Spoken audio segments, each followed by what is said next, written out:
I'm Marc Evans, and welcome to Marketing Spark, the podcast that delivers insight from marketers and entrepreneurs in the trenches in 25 minutes or less.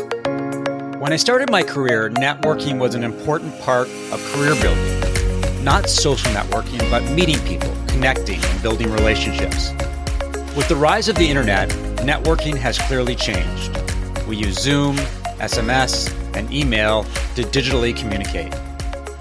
And when COVID recedes, it's unclear how in-person meetings will bounce back.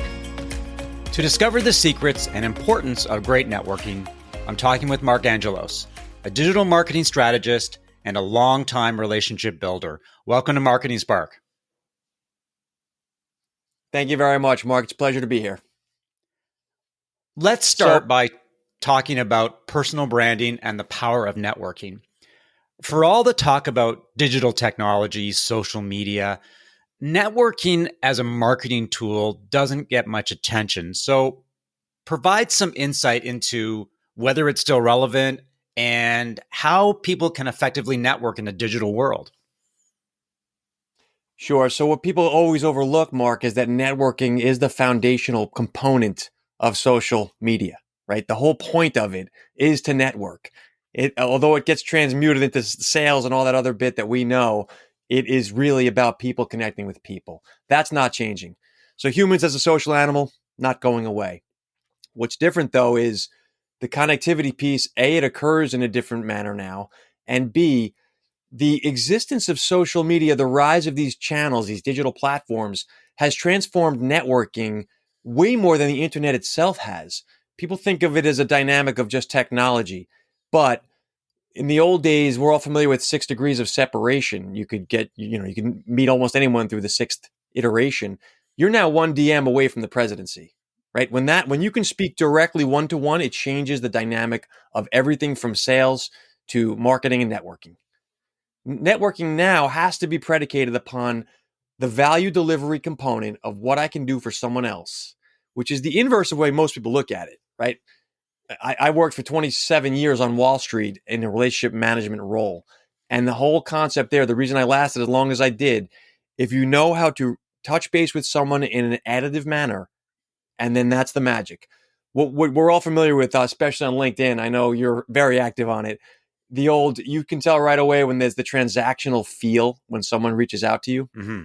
They want something from you. And that whole thing is not the way forward.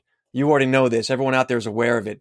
The new generation of leaders, this from the Z's on up, it's this BS detector is on 10. There's no more pushing and pounding and pitching. So networking becomes a game of what can I do for you? So you and I are on this conversation right now. In the back of my head, I'm thinking, what can I do for Marc? And that might not be business. It might just be connections to someone I know, some insights on how you're running your show, whatever. But it's something that you will benefit from. So you and I are contemporaries, and back in the day, and I say that, 10 years ago, 15 years ago, networking was meeting people for lunch, going to networking events, maybe going golfing with them. It was about personal relationships, in-personal relationships, where I got a feel for you and your body language and just the way that you operate. And that gave me a sense of whether you should be part of my network. And over time, you work your network, you nurture your network, a lot of physical work to do that. Is that still relevant today? Are we still in-person networking still relevant? And how do you cross the chasm from digital to personal? It's Sure. A multi-phase, multi-part question here. So we have to get into the definition of personal. Does that mean in person? Because here's why I say this. My son is online with 4 of his best friends that he's never met, 3 of which are in different countries. And that's been the case throughout the lockdown. So now, is that a real relationship? Is that an in-person thing? The point is, will they do for each other? Yes. The old days of golfing and dinners and even meeting for a cup of coffee, or my world was grabbing a beer after work at the bar with your customer. That's not going on right now. And we'll come back eventually, but not for a while. That doesn't mean you can't still develop that direct one-on-one personal relationship. And believe it or not, you kind of have to. Like, this is a digital world now. For good or for ill, the reality is you can and you should, and actually the onus is upon you to do that. I think that what people don't recognize is how to do that, right? This is now getting into the world, your world, the content world. You quote unquote have a conversation every day, whether it's through the podcast, whether it's what you're posting on LinkedIn. You're very active in communicating your perspective and helpful insights. That helps people develop a relationship. Those of us who didn't grow up in that world have to either learn that skill and start exercising it, or suffer the consequences that if you don't speak in a digital world, you don't exist. So networking really means right now adding to other people's content, putting out content of your own. But again, it's got to be with that value add approach. You're very familiar with it, of how can I help these people? Yeah, a couple of comments. One is that it's interesting that your son has relationships with people in other countries. My son has these three friends that he's met online. They live thousands of miles away in Western Canada, and he's got this very intimate relationship with them. And in fact, he wants to go visit them this summer, for one of them is having a birthday party. And on one hand, in the old world, you say that's really weird. But in the new world, that's completely acceptable. It's just the way that things are done. One question I did want to ask you is whether the in-person networking is going to come back. Will we meet for beers? One of the things I ask myself when it comes to coffee meetings is whether that'll happen again. Because when you think about it, a coffee meeting is a 2-hour endeavor. There's about half an hour to get there. There's the hour that you spend with the person, and you're not even sure if it's going to work out. And then there's a half hour to get back to your office, or even longer. That's a big investment for a first time touch with somebody. I think in some ways, I don't want to do that anymore. I agree. It's just too much risk, right? So the question is, how much will the coffees, the beers, just getting together with people come back, or whether we're in a new reality now? So the reality is that it is going to come back, right, in some form. However, there's got to be a judicious element now to what you just said. To, is it worth my time? And I don't mean this is not in the face of the transactional thing I just mentioned. It is that there's an element in when you get married, you send out your invitations on very expensive paper, right? Why? Because there's a commitment there that people recognize the high quality, and what you spent in the invitation represents something. And that's the same thing when someone invests time to come visit you. My previous jobs back on Wall Street, I was covering customers in Europe. So I was there quite frequently on airplanes, etc. What that means is you have to make the decision, is this person potentially worth the effort? And on the inverse of that, the person that will be there for the meeting is thinking, Mark is willing to come and make this time in his schedule when he could do this over a Zoom call. And so it does add a new dynamic to networking, right? There's this element of, are they worth it? I am worth it, depending on whatever side of that table you're on. But yeah, sure, it'll come back. I mean, there's going to be beers and dinners. Humans are social creatures. One thing I will say is that the value of meeting somebody obviously makes a difference. It shows there's a sense of commitment. So, for example, if I get approached by a prospect about a big marketing project, and the fact that I'm willing to meet them in person, a year ago, that was necessary. That was absolutely necessary, because if you didn't meet with them, you weren't serious.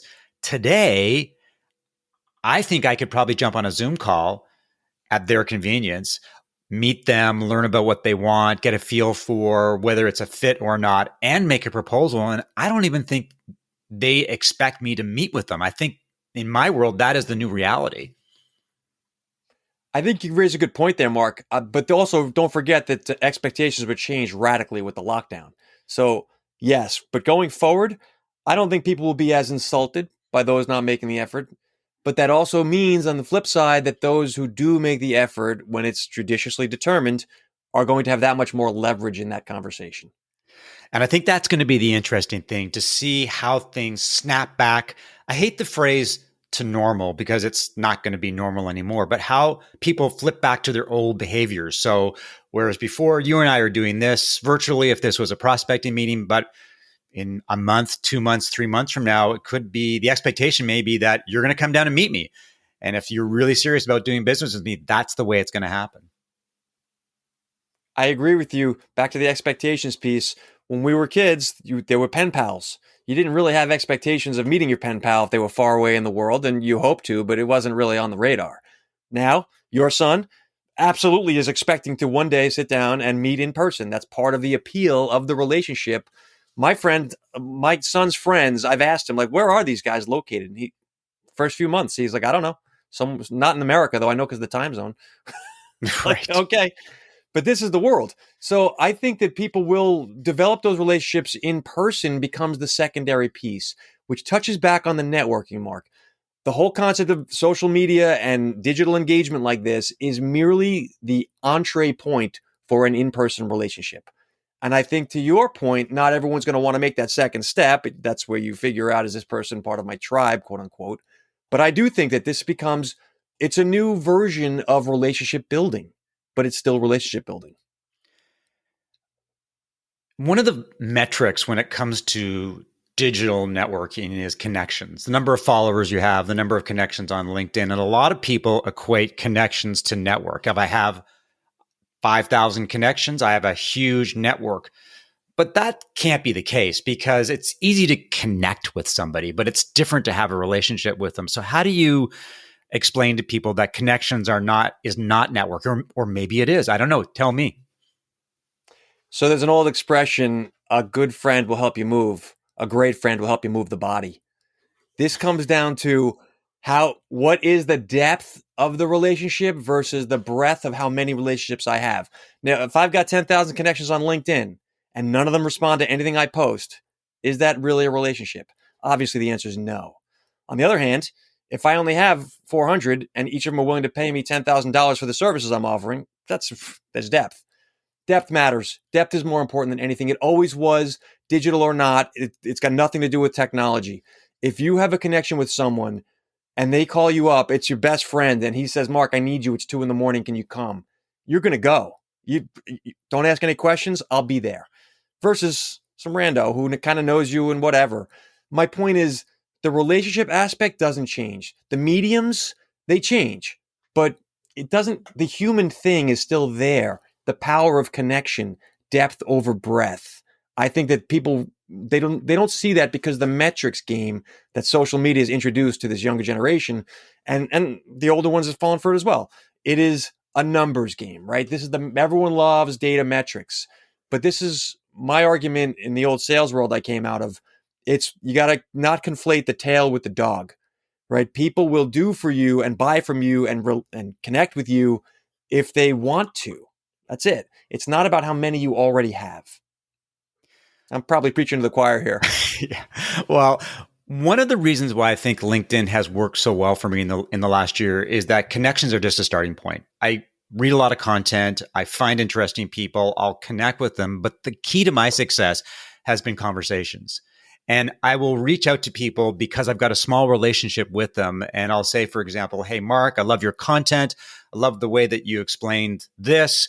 Would you be open to a Zoom call? In most cases, people say yes. And then you jump on a call with someone, you have a 30-minute conversation, and all of a sudden the relationship changes. They go from a connection to a relationship. And some of those are one-offs where you talk to them once and that's it. And some of them you continue to have ongoing conversations, and you may jump on another call with them because you feel like you've got, I don't know if it's the right word is friend, but certainly you've got like a real connection, where there are some people that if I got on an airplane and I was in their town and I pinged them on LinkedIn and said, you want to meet for a beer? They would say absolutely, because they know me.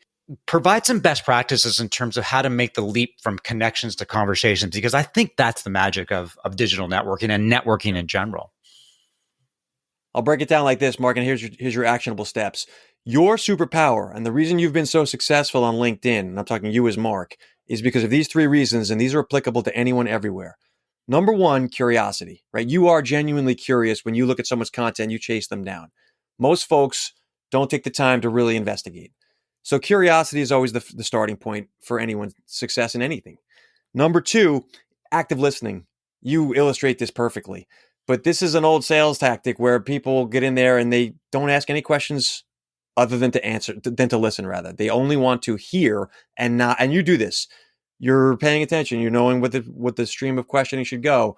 You're trying to figure out. Active listening is such a rarity these days. So folks who learn to actively listen, and what that means in practice is, can I repeat back to you what you just said in my words? And you agree. So active listening is number 2. And the third piece is empathy. right? That's what you are also doing here as well. Empathy means understanding it from the other person's perspective. When you're curious, when you're listening to what they're saying, and you start to try to see it their way. This is sales 101, relationship building. You can call it networking. It's people connecting, is all it is.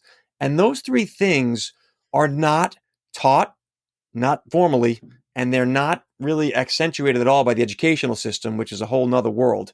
But my point is, you have to take the active role in learning these things.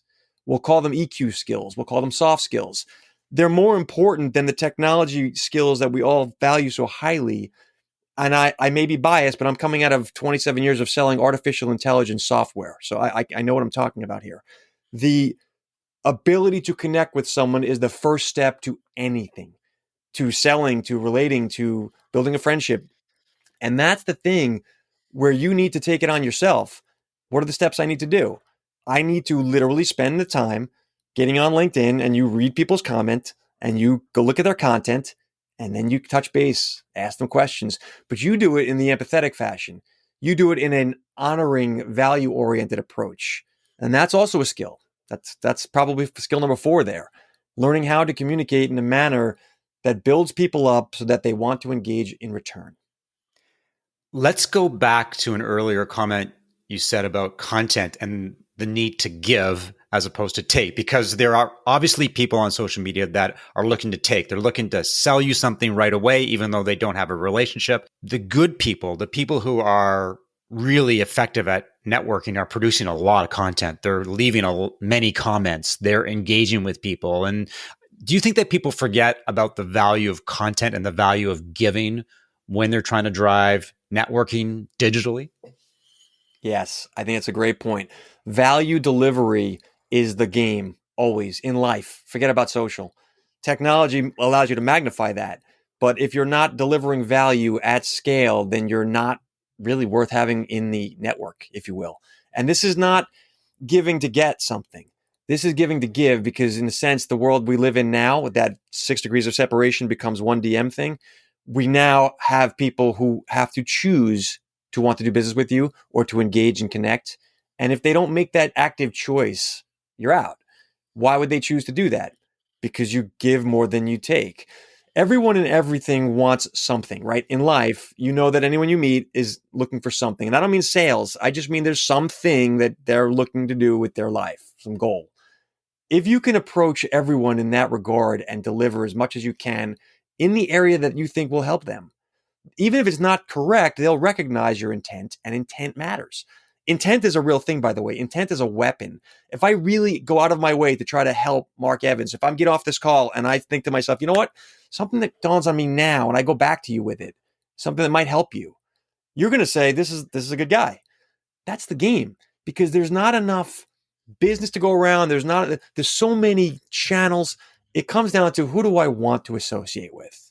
Who do I want to give my business to? Who do I want to be able to be there if they need me? One of the interesting things about business, and I repeat this on a regular basis, is that people don't buy from companies. People buy from people in many cases. You buy based on the relationship, whether you like somebody or you trust them. When I was a reporter, for example, people would tell me things because they liked me and they trusted me and they wanted to have that back and forth relationship. And I think that's one of the reasons why writing a lot of content on LinkedIn makes sense, because people believe they get to know you. They get to know your thoughts and your ideas and your willingness to help people. And I think that makes a difference, is that it's still about trust, and it's still about whether likability, whether we like it or not, whether it's digital or in person. I think people don't recognize that what they're selling first and foremost is themselves. Mm-hmm. So you as an individual, whoever this is a product on the web. No different from any company, no different from any widget. And that means your sales front end piece is your communication, right? And it doesn't have to be formal. It could be informal on the phone. It could be in person, or it could be formalized in content. But there's a sale that has to happen before you even get to say what you're going to say. And that's the part where the value orientation. When I was on Wall Street all those years, and I jumped a bunch of jobs, and they're all big firms, you'd know, but it was the same customer base. And the reason it was never difficult for me to switch jobs was because the customers knew there was value there. They'd be willing to follow me firm to firm. And so that comes down to that in real life. It doesn't matter what you do, Mark, like what career you're in. If you decide that you want to give up on podcasting and go become a hot air balloonist, if people are behind you, they're in there. They're like, dude, take us on this journey. Let's go. Because they're invested in you, the person. And so people have to think of themselves as, I need a front end on me of communication. I'm not selling anything per se, but you kind of are, right? The first impression you're going to have of me is going to be content. No matter what, the first thing anyone ever does is check someone out online, period. And that's it. So what's there is what you're putting there. It's interesting. There's a lot of talk these days about account-based marketing or ABM, and it's the idea that you would focus on a small number or a limited number of customers, and you would personalize your marketing to them on a regular basis, so that rather than having a shotgun approach to marketing, it's very focused. And in some respects, networking is really ABM. We are focused on a small number of people or a limited number of people that we want to have relationships with because, as you say, it's a give and take relationship. We're always looking for something. And I think that's ironic because there's such a reliance on technology to make things happen. Relationships are fundamentally where marketing and sales happens. I agree with that because life is about relationships. I'm formerly relationship manager / sales. I'm not a marketing guy. I'm in the marketing world now. That's what I do for a living. I can tell you the whole concept of funnels and lead gen and conversion rates, people get hooked on that and think that's the game. When really that's the first step takes you to what really matters, the relationship piece you reference. And that relationship piece is all that matters at that point. If I'm going to play the game of my 10,000 leads go out and I get 1% conversion and I just have to keep doing this and I never build a relationship, there's no business there. How many times have you bought from a brand new online retailer? You don't. Amazon's great. You like them. They do a good job for you. You got a relationship with them. That's the way most people want. Nobody wants to switch unless they're unhappy. But it comes down to, do I like these people? Do I have a relationship? And firms have relationships. You don't think of it this way, but right now I got Disney Plus. Most of us have Disney Plus. You can have 7 accounts. I've got my friends and family on my account. No big deal. It's all free. At some point, I know they're going to convert those folks and start charging them. Now, that's manipulative if you think about it, but it's not really because it's Disney and it's a soft magic company, and I like that. But Facebook, who's also trying to manipulate my connections to try to find out who I connect with, that's manipulative and evil. But Facebook, I think of as this scary beast. So it's the relationship I have with Facebook is different from the relationship I have with Disney. And so people and companies, it's about relationship. Let me put you on the spot. Get your predictions for social media in 2021, particularly around LinkedIn, which has had a moment. I mean, the last year to 18 months has been tremendous for LinkedIn. I think they're close to 740 million users. And the other platform of interest these days is obviously Clubhouse. What are your thoughts about both those platforms in 2021? Sure. So you're not putting me on the spot at all. This is a tried and true formula. LinkedIn's going the way of Facebook, right? LinkedIn is great. I love LinkedIn. I've been on it as long as you have. It is getting jammed up with content. It's going to move to a pay to play kind of model where you want your content to have reach, you're going to pay for it. And it evolves into the real value delivery folks will emerge because we just talked about that metrics game, the SEO optimization and keywords. Like that's not going to play in a world that's too crowded. It's going to become, I want to do business with Marc Evans because I like the guy. You just said it. The same with your journalist background. So as far as LinkedIn is concerned, it's going to continue to evolve into the real value delivery folks who have real communication skills and are able to attract the crowd because of the value they give to that crowd. I think Gary Vaynerchuk is a great example of that. Mm-hmm. In the world of Clubhouse, I've done probably 2 or 3 of these a week now for a month and a half, 2 months. And I can tell you, Clubhouse someone called it once a cross between a conference and a podcast. Clubhouse is going to get a ton of competition, right? Twitter is introducing their version of it. It's not just going to be the only audio platform. So as the world gets flooded with more Clubhouses, and that'll happen, it becomes the feature everyone has. you're going to start to see the FOMO disappear, right? This fear of missing out, which is what's driving a lot of Clubhouse right now, will filter away. And then it goes back to the same old game of who brings real value. I know you're on Clubhouse, Mark. There's a lot of snake oil salesmen in there right now, especially in like the how to build wealth, get rich rooms. Those folks will get flushed.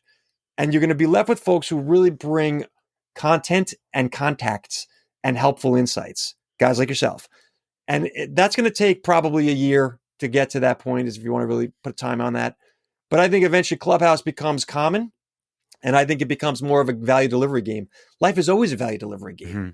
Social media was really valuable at one point. Now it's kind of noisy. One final question, and I would be remiss because having written 3 books, and I understand that they are labors of love at the very most. And if you sell a book beyond your friends and family, you're doing really well. You've got a new book coming out called Content is the New Sales. What motivated this activity? Why did you embrace the idea of a book? Because it's a lot of work. And give us a little snapshot of what the book's about. Sure. So years ago when I was working on Wall Street, I recognized the value of bringing content to people, right? And this is before a pandemic. This is before lockdown. I used to post weekly articles and videos on LinkedIn, and it drove a lot of business. And I recognized early on, okay, content's an avenue for selling. But now, as we all know in the world we live in, it's essentially the only avenue for selling. Mm-hmm. And so content is now replacing the in-person visit, as you referenced earlier. So what does that mean to business? As a businessman, and having worked in finance all these years, I can tell you it means that all of a sudden, every salesperson has to become a content producer. Here's the dilemma now, and you'll relate to this, Mark. Salespeople aren't trained in the content channels. In fact, they're penalized for using them. They're not supposed to be on them. The marketing folks use them. They're very adroit with them. They're great. However, the marketing folks don't speak to the customers daily. And so they don't have the customer stories that the salespeople have. Mm-hmm. So what's going to emerge in the world of business, in my view, is going to be this merging of sales and marketing. Like right now, as it is, it used to be that marketing did most of the communication on the channels. Sales is going to start to take over more of that because they have the customer story, because they can recycle into lookalike content what they've already seen, and they'll need the marketing team's help to do that. So I think there's a new version of business emerging. We're going to call it relationship management, digital account manager. You can term it what you like, but it doesn't exist yet. Right now, in current business today, companies are still thinking of it as marketing's got the channels, sales takes it over from there. It doesn't work like that anymore. When does the book come out? And did you self-publish or did you get a publisher? It's self-published. The book will come out in 3 months. And to be honest with you, I really feel like it's going to lay out how the process of what companies need to do. Like, what are the action steps you have to take? How do you integrate sales and marketing? What type of content works? The demographics, the psychographics of the channels. I know you're familiar with this, but salespeople aren't. For the most part, B2B sales folks, they're not given the marketing background that they now are suddenly need to have. And by the way, with sales shut down for visits face-to-face, the C-suite's all looking at the marketing folks like, okay, let's make the revenue happen. And marketing's like, we know how to make the communication happen, but we don't have the customer information. Yeah, when the book comes out, let me know, obviously on LinkedIn, and sure, I'll do my best to spread the word. Well, this has been a great conversation. I haven't talked about networking and the value of relationships in the podcast, so it's a nice change of pace from all the talk about technology. One final question. If people want to learn more about you and what you do, where are you on the web? Sure. I'm on all my social handles are Marc Angelos NYC, which is where I'm from, and Invictus.com with an A is my website. The last thing I'll tell you, Mark, though, about the networking, some action steps for your people to take. A daily practice. Find some way to make a daily practice of leaving content on people's, comments on people's content, and ideally posting something value added, because there's so much garbage out there. Valuable, where someone wants to learn about what you do, you give them a couple of tips. Daily practice. Awesome. Great way to end the podcast. Thanks for listening to another episode of Marketing Spark. If you enjoyed the conversation, leave a review and subscribe via iTunes, Spotify, or your favorite podcast app. For show notes of today's conversation and information about Marc, visit marketingspark.co/blog. If you'd like to learn more about how I help B2B SaaS companies as a fractional CMO, strategic advisor, and coach, send an email to mark@marketingspark.co I'll talk to you next time.